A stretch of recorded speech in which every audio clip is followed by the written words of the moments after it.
Hi, my name's Rowan. I was the kid they left off the family Christmas card. When I was 12, I stood outside in the rain, watching them laugh through the window, celebrating my stepbrother's birthday like I didn't exist. Years later, when I walked into the bank, my stepfather ran and asked to withdraw $250 from my own trust. He didn't even look up before saying, "We don't serve beggars here." Everyone laughed. Until I told them I'd be moving $4.9 billion, then the room went quiet. But by then, it wasn't about money anymore. It was about every silence they forced on me, every truth they buried. And now they're the ones waiting by the door, wondering if I'll ever open it. The wind in Boston carried that damp bite that only late autumn can bring, the kind that slips beneath your coat no matter how tightly you fasten it. I pulled my collar up and walked toward Wexler National Bank, my breath ghosting in the cold air. The glass facade reflected a gray sky and a row of bare trees trembling in the wind. I wasn't there for myself.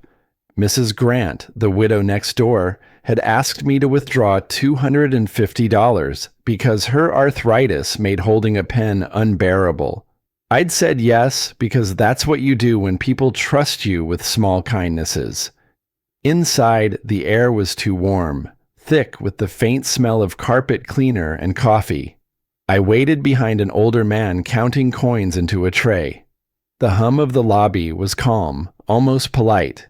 Then, across the room, I saw him, my stepfather, Charles Wexler, Chaz to his friends, Sir to everyone else, crisp suit, slick hair, a smile that looked more like ownership than friendliness. He noticed me almost instantly. "Well," he said, voice loud enough to draw a few looks, "look who's wandered in. You again? What is it this time? Pocket change?" My throat tightened, but I kept my tone even. "Just a withdrawal. $250. He leaned back, pretending to check something on his monitor. $250, he repeated, drawing it out like the number itself offended him. "We've got corporate clients moving millions before lunch, and you're here for pocket money." His chuckle was light, practiced, cruel. People started to watch. A young teller shifted uncomfortably. One woman standing at the customer service desk turned her head away, pretending not to hear. I felt every second stretch thinner and thinner.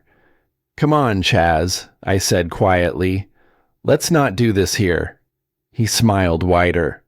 "Oh, we're doing this right here. Maybe it'll be a lesson for you. Some people build wealth, others beg for scraps." Then, with deliberate clarity, he said, "We don't serve beggars here." A small laugh broke from somewhere near the line. It spread like static. I didn't move. My jaw clenched. My hands stayed at my sides. The sound around me began to fade. The whisper of voices. The shuffle of feet, until all I heard was my own breathing, slow and steady. The teller behind the counter looked like she might speak up, but she didn't. No one did. That's the thing about public humiliation. It's not just about the person inflicting it. It's about the crowd that pretends not to see. I turned without a word. The glass doors parted, letting the wind slap against my face. Outside, the city noise returned, sharp and real. I walked down the steps, hands in my pockets, and let the cold numb my fingers. Every insult he'd ever thrown at me replayed in fragments, like little paper cuts that never healed. The one that always lingered was the simplest. "You're lucky I keep your mother comfortable." I used to think that was just pride talking. Now, I knew better. It was ownership, disguised as care. The bus hissed to a stop nearby, but I kept walking. The sound of tires on wet pavement followed me down the street. At the corner, I paused at the reflection in a storefront window. For a second, I saw the boy I used to be, 12, standing off to the side during family photos, waiting to be called over. I never was. That memory still stung. My mother had framed that picture, the whole family smiling by the lake. When I asked why I wasn't in it, she'd said, "It was just cropped that way." Just cropped that way, like I'd been trimmed out for symmetry. I passed the coffee shop where I sometimes worked on my laptop and went straight to the bench near the park. I sat there, staring at nothing. The sky was the same dull gray as the bank's marble floors. My fingers brushed the folded withdrawal slip still in my pocket. I could have torn it up, thrown it away. Instead, I tucked it into my wallet. Proof, maybe, not of the insult, but of how calmly I'd endured it. Across the street, two teenagers argued about a parking ticket. Their voices echoed off the buildings. Life kept going, indifferent. I exhaled and muttered to myself, "He laughed in a bank he doesn't even own." The words hung in the air. There was something liberating about saying them out loud. Chaz might have worn the title of director, but the bank wasn't his. The power he threw around was borrowed, just like everything else he had. I stood, buttoned my coat, and started walking again. The wind had picked up, carrying the faint scent of rain. Somewhere deep down, a small click went off in my mind. A calculation, a plan forming in silence. He thought I was a beggar. He had no idea what I'd been building quietly, year after year. Maybe silence wasn't weakness. Maybe it was the sound before something breaks. He'd laughed in a bank he didn't even own. But I did. The street lamps below cast long, flickering shadows on my apartment walls. I sat on the edge of my bed, still dressed from earlier, shoes kicked off, but tie still half-tugged loose. I hadn't turned on the overhead light, just a single lamp near the desk, barely cutting through the dusk inside. Outside, the wind hadn't let up. The blinds rattled every so often, as if reminding me I wasn't going to sleep tonight. I kept hearing it, his voice echoing like bad static. "We don't serve beggars here." That line, that smug, rehearsed line. Not the insult itself, but the way he delivered it, like it had been sitting on his tongue, waiting for years. I opened my laptop. Not out of urgency, just instinct. I didn't have a plan, not yet, but something in my chest wouldn't let me rest. I clicked through old folders, tax documents, email chains with my late father's lawyer, dusty PDFs from banks and fund managers. Most of it I'd seen before. Most of it I'd ignored. Then I found it. It was buried inside a folder titled Legacy 2013. I remembered opening it a decade ago, barely skimming it, too overwhelmed by grief to care what anything meant. I'd been 28. My dad had died suddenly of a heart attack at 59. It was a weird age to lose a parent.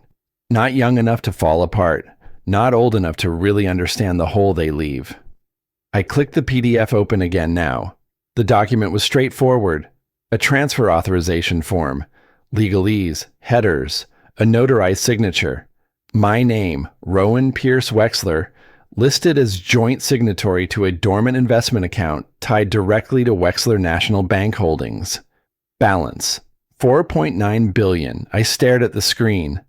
Not in excitement, more like confusion. Like reading something in a dream that's too detailed to be fake, but too strange to be real. I scrolled down to the note in my father's writing, scanned, but I'd know the way he wrote lowercase g's anywhere. To ensure freedom of choice, not control. It hit me in the chest like a breath I didn't know I was holding. My dad had left me power. Not a favor. Not a consolation prize. Power. And Chaz must have known. That's why the insults, the little cuts, the jabs in front of others. They weren't random. They were surgical. All this time, I thought I'd been erased. But the truth was more dangerous. I had been hidden. I was never invisible. I was the threat. A laugh slipped out of me. Quiet, low, not joyful. More like air escaping a cracked pipe. I leaned back in the chair. The leather creaked. In the corner of the room, a half-full mug of coffee had gone cold. I couldn't even remember pouring it. He'd called me a beggar, in front of everyone. And yet, here I was, the bank's largest private shareholder, on paper, legally, quietly. The silence in the room shifted. It wasn't empty now. It was focused, sharp, like the moment before a storm. Then, my phone buzzed. Unknown number. I ignored it. A second later, voicemail pinged. Then another buzz. Mom. I hesitated. Then picked up. Rowan? Her voice was soft, uncertain. Did something happen at the bank today? I took a second too long to answer. Nothing worth mentioning. Chaz said you were emotional. I let the silence hang there before replying. No, Mom, he was. She didn't respond right away. Then she said something too carefully. You know he's always had a sharp tongue. No, Mom, he's always had an audience. Another pause. Rowan, I'm fine, just tired. I didn't hang up, but I didn't invite more either. She sighed, like she was about to say something honest, and decided not to. We said goodbye. I sat there for a moment longer, then shut the laptop. But the decision had already been made. I wasn't going to forget this account again.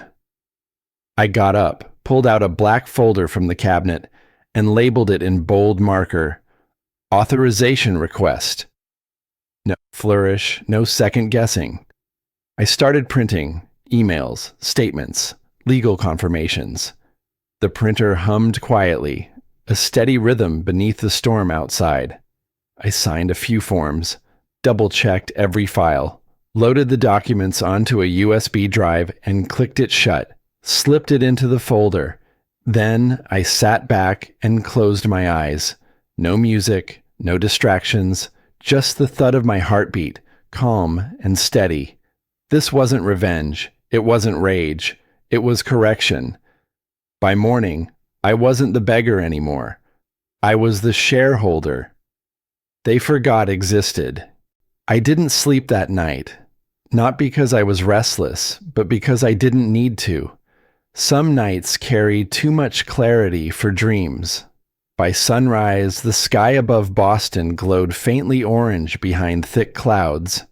I showered, made coffee, and slipped back into the same clothes I'd worn the day before. Creased shirt, jacket with yesterday's chill still in the fabric. I didn't change on purpose. There was a message in it. The man they laughed at didn't have to dress up to reclaim what was already his. Traffic was light. I parked in the same spot near the bank, walked the same cracked sidewalk, and pushed through the same glass doors. The receptionist, same woman from yesterday, lifted her eyes from her monitor. Her expression twitched somewhere between surprise and discomfort. But she said nothing. Tellers whispered, just like before. But this time, the energy was off. They weren't amused. They were cautious, like people watching someone they thought they understood step into a room wearing a different skin. I didn't glance at them. I walked straight past the waiting line, past the velvet ropes, and through the frosted glass hallway to the double doors that led to Chaz's office. My hand didn't hesitate on the handle. Inside, he was seated across from two men in navy suits. Investors, probably. Their body language was all posture.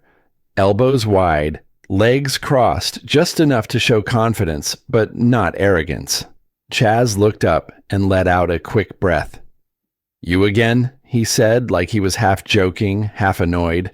I stepped in, calm as ever. Yes, I'd like to process a transfer. One of the suits chuckled. "He wants to move money," he said, nudging the other like I was the entertainment. Chaz leaned back, smirking. "Make it quick. We have real clients waiting." I set the black folder on his desk and slid it forward. The room didn't shift right away. For a second, I could feel their condescension clinging to the air. Then Chaz opened the folder. His smirk didn't vanish. It froze. He flipped the first page, then the second. I watched the blood drain from his face like someone had slowly turned off the power inside him. The signature, my father's, was unmistakable. Chaz stared at it, then back at me, then back at the figures printed below. $4.9 billion. He stopped breathing for a moment. Or maybe everyone in the room did. The investor who laughed leaned in, trying to peek. The other one stiffened. Chaz swallowed. "Where did you get this?" "From my father's estate," I said evenly. "It names me as joint signatory to the Wexler Holdings Investment Trust. You know, the one this bank still uses to back its primary liquidity fund." He didn't respond. Couldn't. "And as of today," I added, "I'd like to make a withdrawal." I saw the twitch in his eye, the moment where pride tried to reassert itself, but it couldn't. Not with those papers in his hand. Not with my father's signature, looking back at him like a ghost he thought he'd buried long ago. I took a slow breath and leaned in slightly. $250. No one laughed. The irony was too sharp, too precise. The same amount, the same room. But now, the entire dynamic had inverted. This wasn't petty revenge. This was balance. Chaz blinked, lips slightly parted. He looked smaller than he did yesterday, still wearing the same power suit, but this time, it didn't fit right. Not in this context. Not with those pages spread open like a verdict. The room held its breath as he reached for the drawer, pulled out a transaction slip, and slid it toward me. I filled it out, calm, slow. The pen glided over the paper like it already knew the path.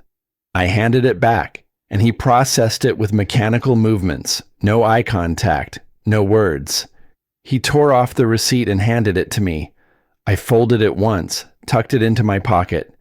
I nodded politely. "Thank you for serving me." Then I turned and walked out.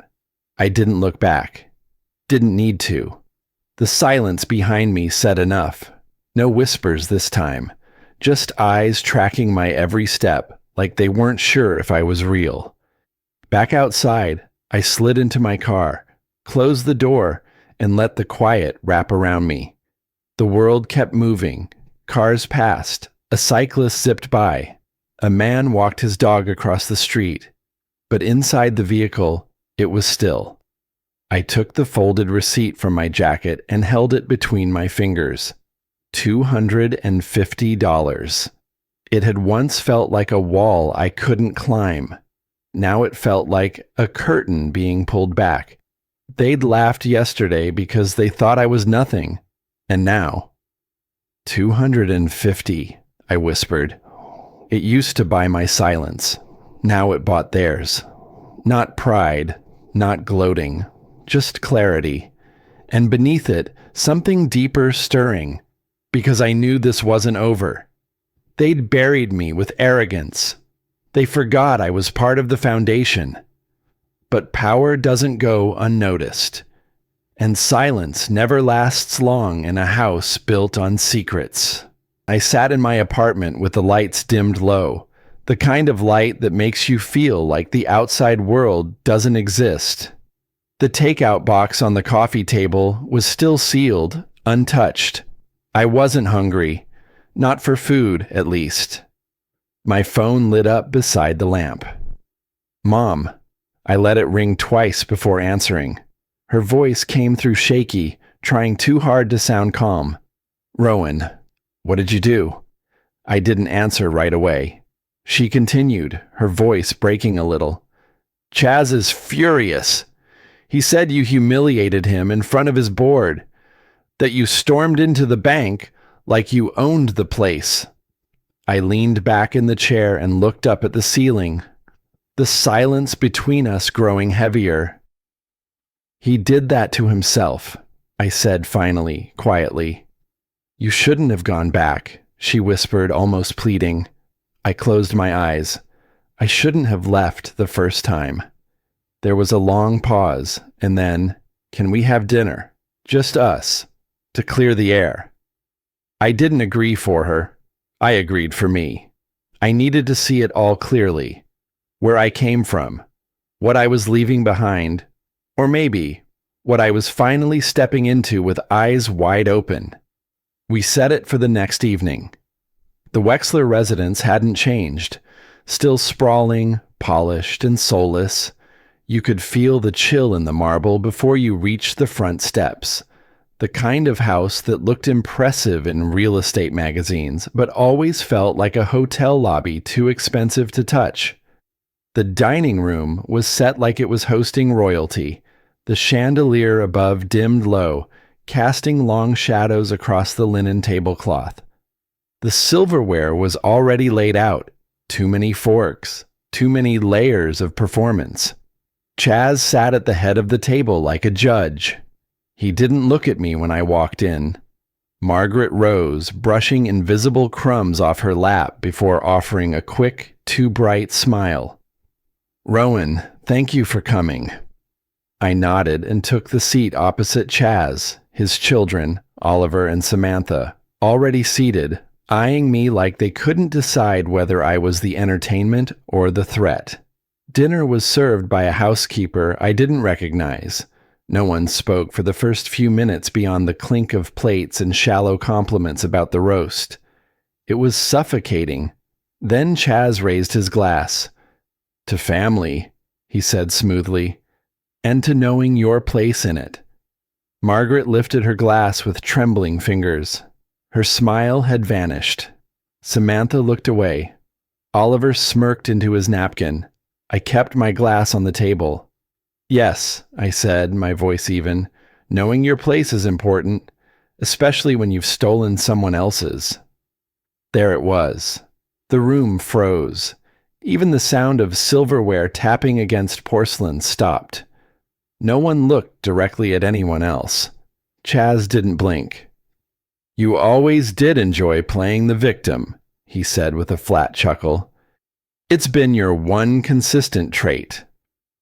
Victims don't sign controlling shares, I replied. They don't get written into trust documents you thought were long forgotten. Margaret placed her fork down too hard. Enough, she snapped.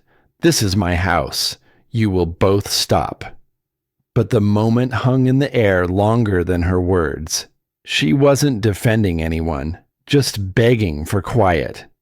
The kind of quiet that lets you pretend nothing's broken if no one mentions the cracks. That's when I realized she knew.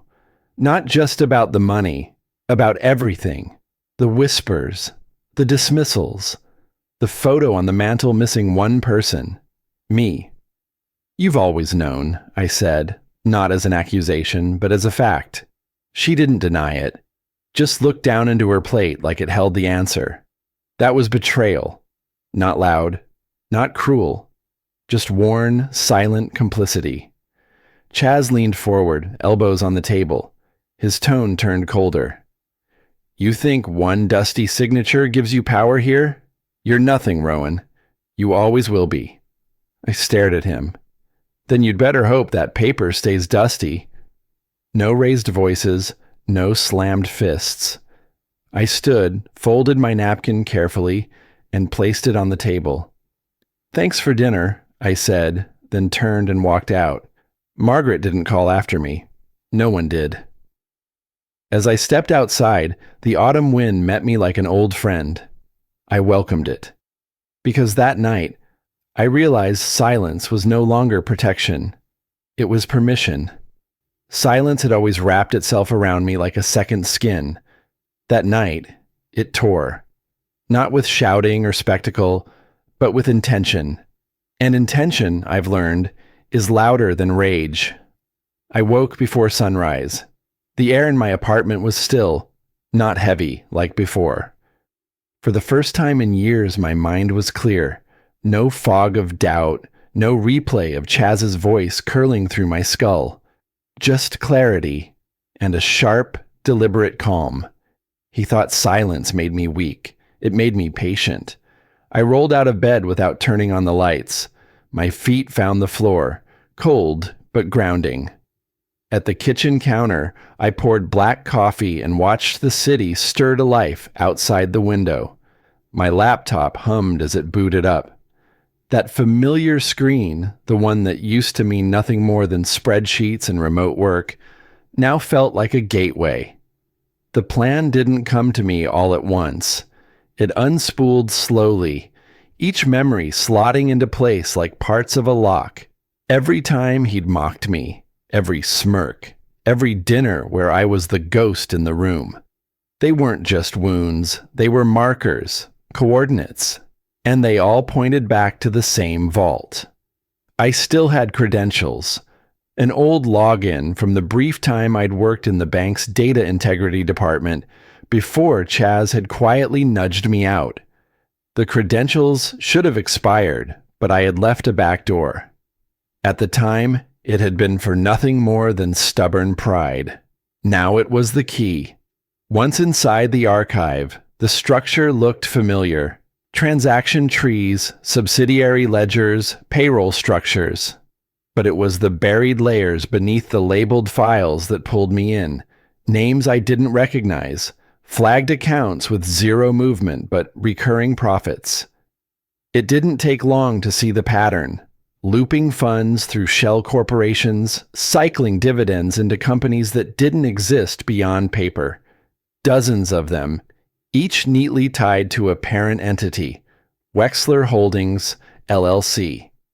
I sat back, fingers hovering above the keyboard. This wasn't just about me. This was about theft, on a scale designed to stay invisible unless you knew where to look. And I did. Among the trails, one name caught my attention, Maya Lee, compliance officer, smart, sharp, honest in a place that rewards loyalty over truth. She and I had crossed paths once, briefly, during a joint audit years ago. She'd admired my straightforward approach. I admired her ability to survive it all without bending. I hesitated before reaching out. The message was simple, encrypted. Need a second pair of eyes. It's not revenge. It's about what's right. She replied in 10 minutes. Tell me when and where. We met at a coffee shop near the financial district, low profile, tucked between office buildings, still waking up. She wore a long coat, hair pinned back. Same no-nonsense expression. I thought you disappeared, she said, sliding into the booth. I did. Now I need to show you why.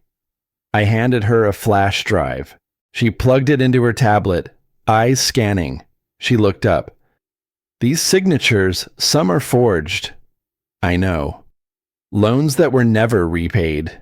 Dividends redirected to shell companies. This isn't just unethical, it's criminal. I'm not looking for payback, I said. I need proof I wasn't wrong all these years. Her eyes met mine. You never were. She slid the flash drive back across the table.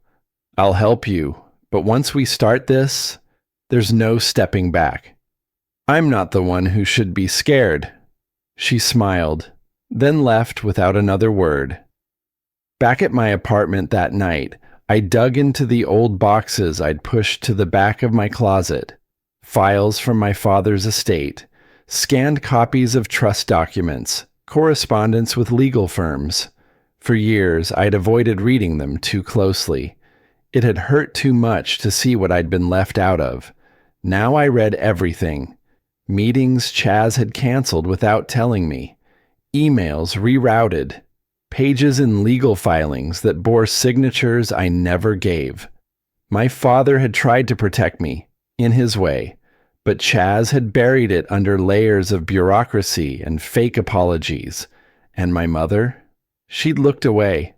I didn't know what pained me more, the theft or the silence. For 4 nights, I built the file, organizing, verifying, notarizing. Each document added weight, not just physical, but emotional. I could feel the years I'd lost with every click of the scanner. The apartment was quiet, save for the soft hum of the printer and the occasional creak of the floor. No music, no TV, just the slow tick of the wall clock above the kitchen, like a metronome counting down to confrontation. When I finally zipped the file and encrypted the folder, I gave it one simple name, Truth. Then I opened a new email. 2. Chaz Wexler. Subject, Audit Review Request. Immediate attachment, Truth PDF. The message body was blank except for one line. Let's discuss before the regulators do. I hovered over send for just a second and clicked. The first shot fired, not in anger, but in control. The email was barely a minute old when my phone buzzed. I didn't answer, not yet. Instead, I made breakfast slowly, methodically. Toast burned a little, but I let it. I sat at the kitchen table, staring through the steam rising from my mug of coffee, letting the silence stretch. It wasn't dread in my chest. It was control. Cold. Steady. I put on the same clothes I wore 2 days before, the same ones Chaz saw me in when he laughed at me across the lobby. Let them remember. By 8:40, I was walking past the brass revolving doors of Wexler National Bank again. Only this time, 2 uniformed guards were waiting at the reception desk. One of them stepped forward, offering a polite nod. Mr. Rowan Wexler, Mr. Chaz Wexler would like to see you upstairs. He would like to, not orders you to. The wording struck me. Chaz never requested anything. That was my first clue. I followed in silence, footsteps echoing against marble tile and polished wood. The whole floor felt staged, too quiet, too neat. Even the receptionist avoided my gaze. As the elevator opened, I braced myself, not for what they would say, but for what I wouldn't. I'd waited years for this. Inside his office, the lights were low, curtains drawn halfway. Not a single paper out of place. Chaz sat behind his desk, fingers steepled in front of his mouth. To his left sat a gray-haired corporate attorney. To the right, a younger man with thick glasses and the tight jaw of someone bracing for litigation. Behind them, a compliance officer, a woman I'd never met. Rowan, Chaz greeted, spreading his arms as if I were a guest. His smile was brittle, teeth too white, too rehearsed. Nice of you to stop by. I pulled out the chair across from him and sat without asking. You called me. He slid a printed copy of the email I'd sent. My name on the top. The subject line bold. Audit review request. Immediate. You've been digging, he said, voice low. Digging in places you don't belong. I met his stare. I thought the regulators might enjoy the dirt. Silence fell. Not heavy. Sharp. One of the lawyers leaned forward. Mr. Wexler, we need to remind you that unauthorized access to internal bank systems is a serious federal crime. We have evidence you logged into restricted archives using expired credentials. Chaz smiled wider, like he was watching a child get caught with stolen candy. Security footage, timestamps, IP traces. Then he said it. That's a felony, son. I leaned back. Then I guess it runs in the family. The compliance officer shifted in her seat. The older attorney glanced sideways at Chaz, uneasy. Everyone in the room knew something more was at play, but no one wanted to speak first. Chaz leaned in. Let's cut through the theater. You've made your little point.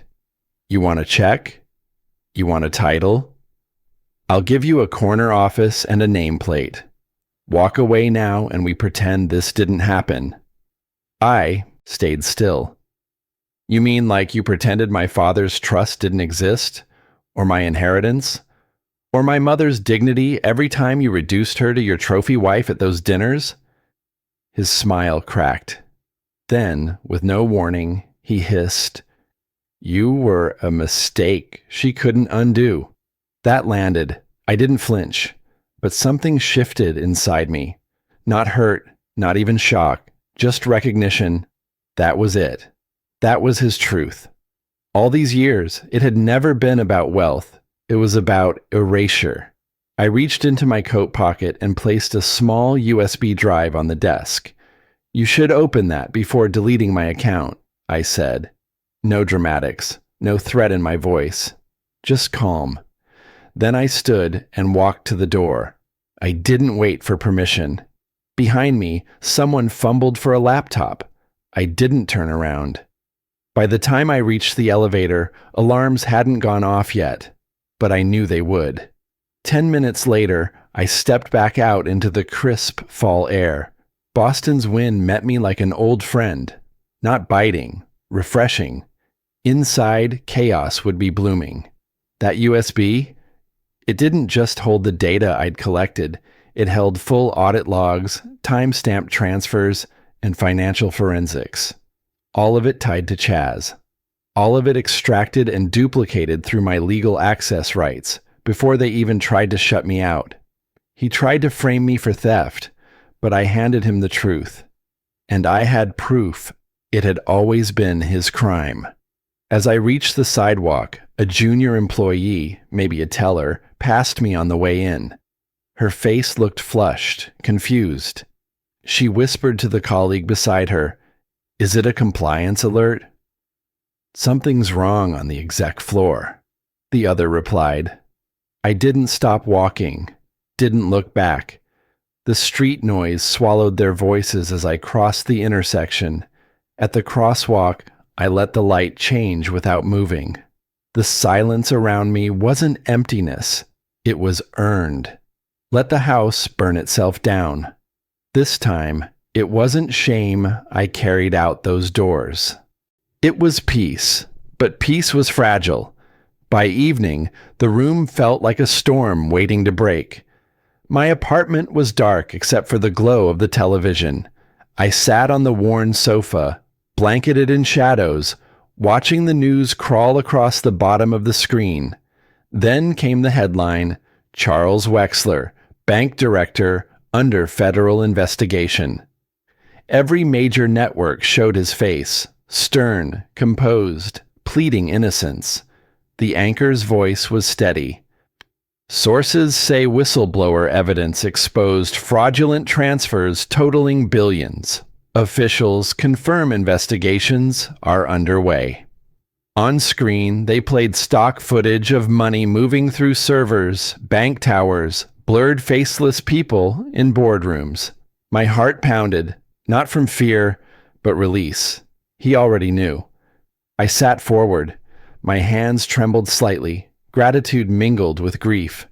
All of my anger, all of my silence, was being forced into the open. I watched Chaz's public image begin to crack. My phone lit up. The name, Margaret. She called almost immediately. Her voice was somewhere between a plea and a scream. "Rowan, what did you do? They came to the house. Reporters are camped in the driveway. I can't..." I held myself steady. "Mom, I didn't do anything illegal." "Don't lie to me. You ruined us." I closed my eyes. "No, Mom. He ruined us years ago. I just stopped pretending." Silence, then a sob. The guilt came fast, like a wave. I should have protected her. I should have forced her hand. But the clarity was heavier. To tell the truth, sometimes you shatter the illusions people hold dear. The TV switched to live coverage of a press conference outside the bank headquarters. Chaz stood behind a podium, flanked by legal counsel and a few stiff-faced executives. He raised his hand in a forced gesture, though his eyes flickered with something closer to panic. These claims are entirely fabricated, digitally constructed with malicious intent, he announced. I deny all wrongdoing. A reporter's voice pierced through. Is it accurate that your stepson, Rowan Wexler, provided evidence to federal regulators? Chaz's eyes flicked to me. He paused. You could see the hesitation. My family has always been misguided, he said finally. But these attacks are driven by bitterness, not fact. There it was, his slow bleed. He named me, made me the villain in his narrative. Twist S18. He painted me as a resentful traitor, the vengeful son out to ruin the empire. Outside, the nightly silence collapsed. Paparazzi pounded on the front door. Flashbulbs stuttered through blinds. I walked toward my building's entrance, the city lights haloing me in unintended spotlight.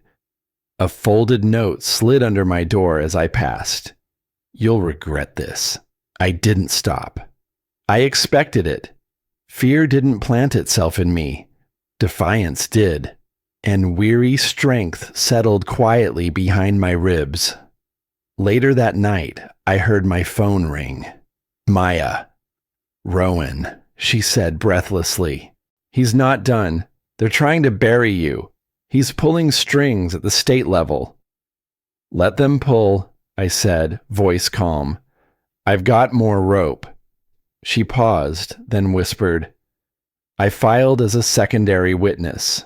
Your evidence is protected under federal whistleblower statutes. I breathed out. Solidarity, the kind you don't anticipate, felt like a hand placed gently on your back. Twist S19. She was with me, legally and morally. In the darkness, I whispered something to myself. He called me a beggar, but I never begged for power. I just wanted peace. I held the phone close, listening to her breath. After a moment, I ended the call, plugged it in, and walked toward the window. Across the street, a black SUV rolled into view. Chaz exited, flanked by federal agents. He was led toward a vehicle, cuffs glinting in strobe-like lights. Inside my apartment, the world moved faster. News alerts, texts from old friends, calls I wasn't ready to answer yet. Margaret's name flashed on the screen again. Through the window, I watched Chaz pause. His head turned. Our eyes locked over the distance. He spat a threat. You'll regret this, son. My voice was soft, but it cut louder than any scream. You were never my father. And just like that, the last emotional chain broke. Twist S20. I was free from the voice that had shaped me. The next morning, the world moved on. But my mother didn't. I waited 3 days before going back to the house. Not because I didn't care, but because I wasn't sure if I could carry both my truth and her sorrow in the same breath. When I finally pulled up the gravel drive to the Wexler estate, it felt quieter than I remembered. The press had left, the chaos had passed, but the silence, it stayed, heavy as wet wool. The curtains were drawn.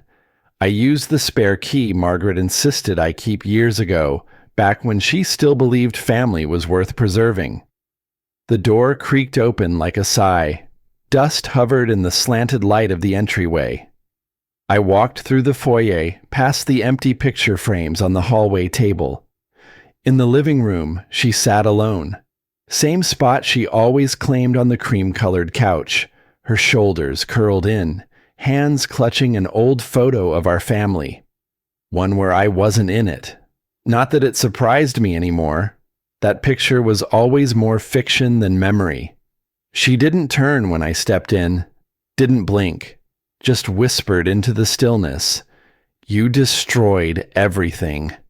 I didn't move to sit. Instead, I knelt beside her. Not like a child begging forgiveness, but like a man offering her the truth she'd long refused. No, Mom. I just stopped pretending it was perfect. Her lips trembled, but no tears came. Her hands tightened around the frame. "He made me choose," she said quietly, "between comfort and you. I told myself you were strong enough to survive my silence." The words didn't shock me.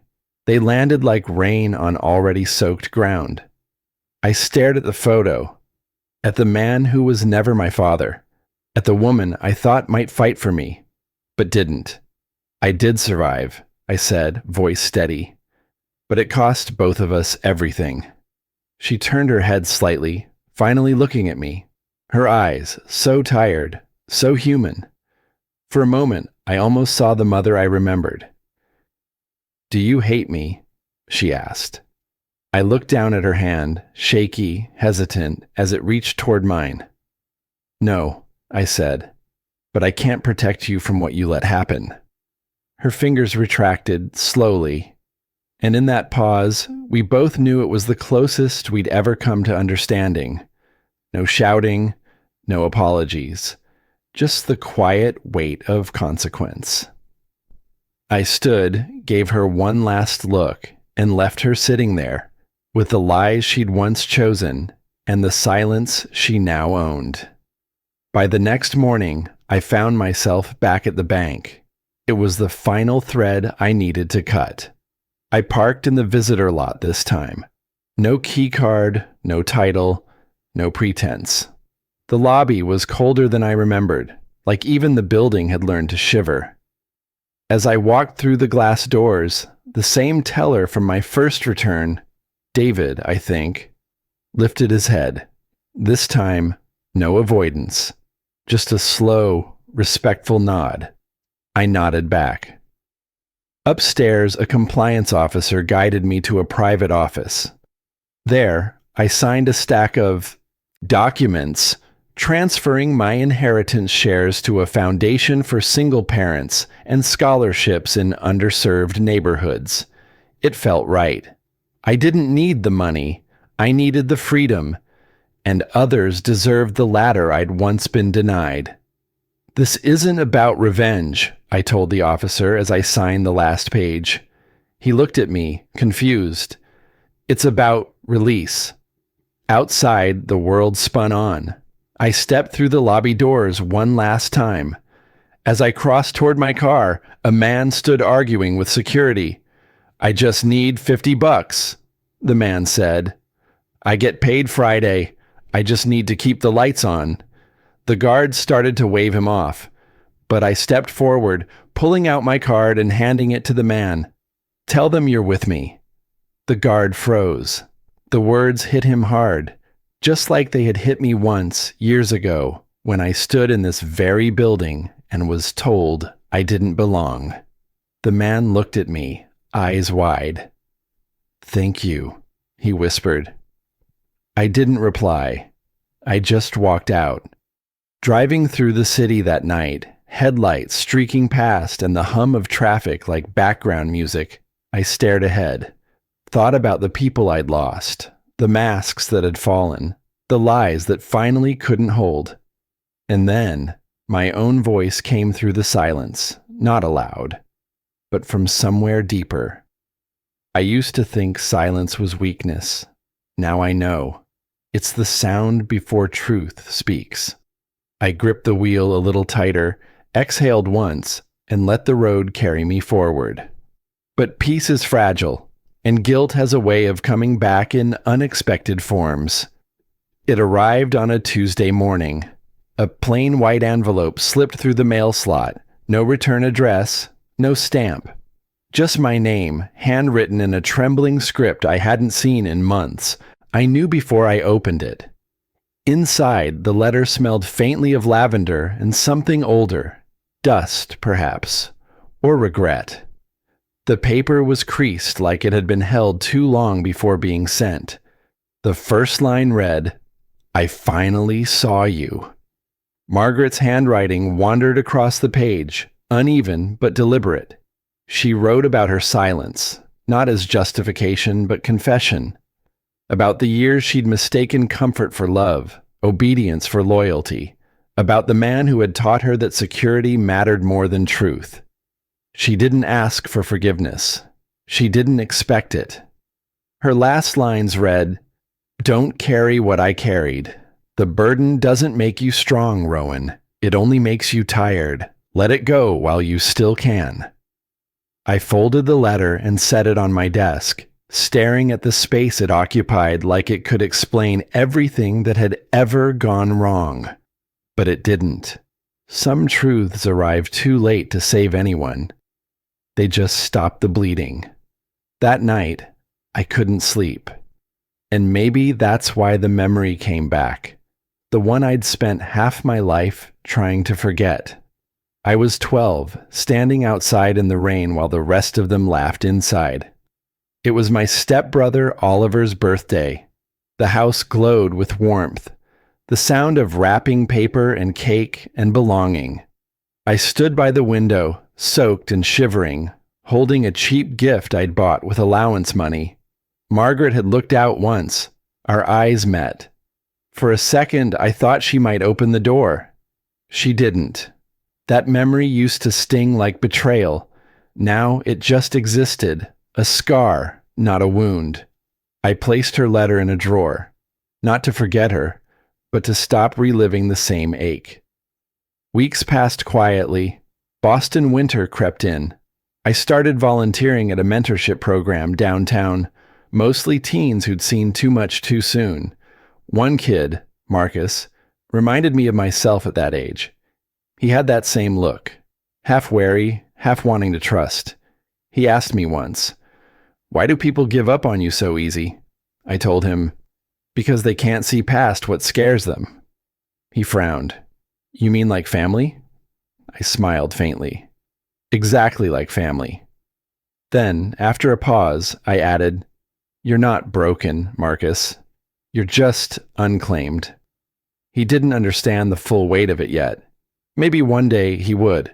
A few months later, I saw the headline flash on the evening news.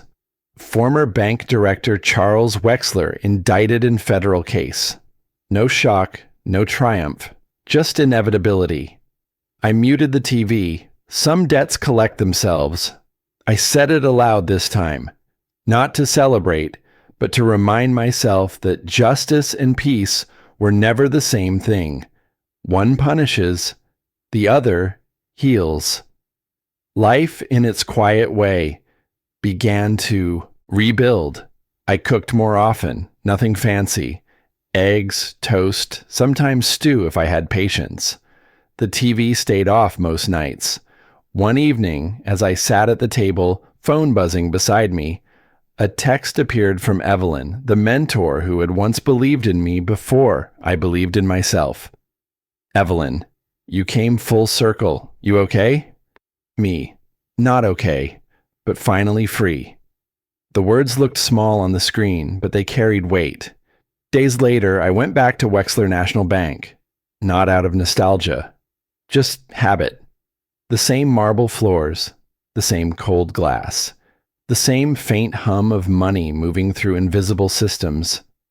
The teller recognized me instantly. Her name tag read K. Miller. She froze for a moment but didn't speak. "I'd like to make a withdrawal," I said. "How much?" she asked softly. $250. Her eyes flickered. She remembered. The transaction was silent. She handed me the cash and I nodded my thanks. No one laughed this time. No one whispered. The air was still. I walked out without looking back. Outside, the wind was gentle, carrying the faint sound of church bells from across the square. I slipped the bills into my wallet and crossed the street toward the community center where I'd been teaching part-time. The sign on the door read, "Evening Lecture Series, Life and Leadership." Inside, a group of students, mid-20s, maybe 30s, waited with notebooks open. I picked up the chalk and wrote on the board, "The Cost of Silence." Then beneath it, the first sentence, "Power belongs to the one who no longer needs to prove it." I turned to face them. "Sometimes," I said, "silence is louder than laughter. And power, it's not what you hold, It's what you choose to release. They scribbled, heads nodding, the way people do when they recognize truth, even if it's borrowed. As the class ended and the students began filing out, Marcus lingered at the door. "You really believe that?" he asked. I smiled. "I have to." He grinned back and disappeared into the hallway. I turned off the lights, grabbed my coat, and stepped into the night. The city glowed in reflections, neon signs, wet pavement, the ordinary hum of life moving forward. And somewhere deep inside me, I knew this. I wasn't the beggar. I was the test.